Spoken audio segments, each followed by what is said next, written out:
Rendre hommage à un de nos illustres militaires est une obligation pour tous les Maliens et pour toutes les Maliennes. Il s'agit ici de feu le général d'armée Amadou Toumani Touré. ATT, comme aimaient l'appeler affectueusement tous les Maliens et toutes les Maliennes, est de la 4e promotion de l'école militaire interarmes, créée le 1er octobre 1962, et qui avait pour parrain le général Abdoulaye Soumaré. ATT avait un objectif pour sécuriser la bande sahélo-sahélienne. Il était convaincu que pour sécuriser nos États, on devrait absolument, au niveau de notre sous-région immédiate et surtout les pays comme l'Algérie, le Mali, le Niger et la Mauritanie principalement, devait mutualiser leurs moyens à la fois militaires, de renseignement, pour prendre le dessus sur un phénomène qui est complètement flottant, qui traverse les frontières, qui corrompt les populations, qui met en danger la sécurité nationale puisque mu par des intérêts économiques, stratégiques bien précis qu'il lui-même il avait identifiés. Malheureusement, les chefs d'État n'ont pas suivi. Et il a fallu qu'un chef d'État extra-africain, extra de notre sous-région, pense à un G5 pour que tout le monde se rue dans une option stratégique qui malheureusement ne pouvait pas avoir d'avenir. Aucune stratégie selon ATT et selon tous les experts en stratégie, aucune option stratégique n'est capable d'avoir raison de façon réelle contre les forces de groupes armés terroristes si il n'y a pas au niveau des États une coopération, une mutualisation.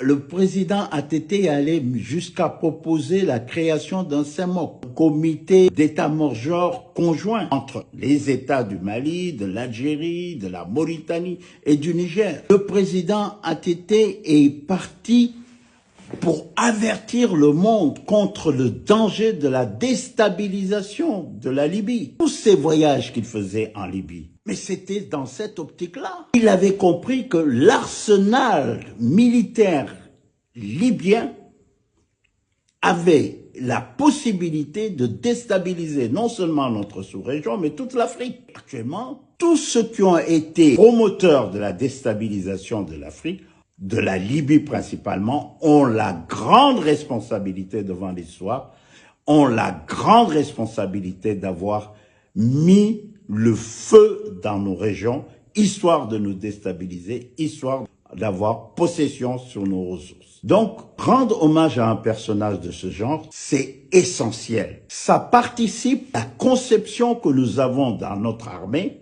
que rien ne peut se faire sans que la dynamique organisationnelle, sans que la pensée doctrinale, sans que la stratégie ne soit établie par nous-mêmes, par les pays avec qui nous avons frontière, avec qui nous pouvons, parce qu'on a les mêmes problèmes, les mêmes enjeux géostratégiques, avec qui nous pouvons cheminer. ATT n'a jamais exclu la coopération internationale, sauf qu'il n'était pas d'accord, des accords sur l'immigration, qu'il n'était pas d'accord pour l'implantation de bases étrangères, surtout à Tessalit. Il n'était pas d'accord non plus qu'on lui dicte véritablement les options qu'il aurait à prendre en fonction des réalités géostratégiques et des réalités socio-économiques de notre pays. Et également, il n'était pas d'accord, et ça c'est extrêmement important, pour considérer que on devrait se mouvoir dans un schème de pensée géostratégique appartenant à des appendices de pensée qui, le plus souvent, sont mus tout simplement par leurs intérêts. Alors, le président ATT n'a pas été compris. Alors, aux jeunes, j'attire votre attention sur le fait que les réseaux sociaux, c'est une très bonne chose. Les radios libres, c'est une très bonne chose. Mais il faudrait que nous portions une grande attention sur les messages souvent diffamatoires, souvent de désinformation qui peuvent circuler. Quand les événements du 2 février 2012 se sont produits au palais, nous étions à penser à ce genre de choses-là. Quand il y a eu dans la nuit du 22 mars 2012, c'est l'exemple le plus parfait du manque d'information, de la puissance de la désinformation qui peut rôder le tissu social, qui peut démobiliser ceux qui sont nuit et jour en train de défendre la patrie malienne, ceux qui sont au front. Aujourd'hui, nous connaissons une situation, à nous d'apprendre à faire attention au discours que nous portons sur notre armée, à faire attention de bien percevoir les enjeux qui se présentent à nous et à faire attention de ne pas prendre des lubies pour de la réalité. Amadou Toumani Touré, les morts ne sont pas morts. En général, je vous présente mes devoirs.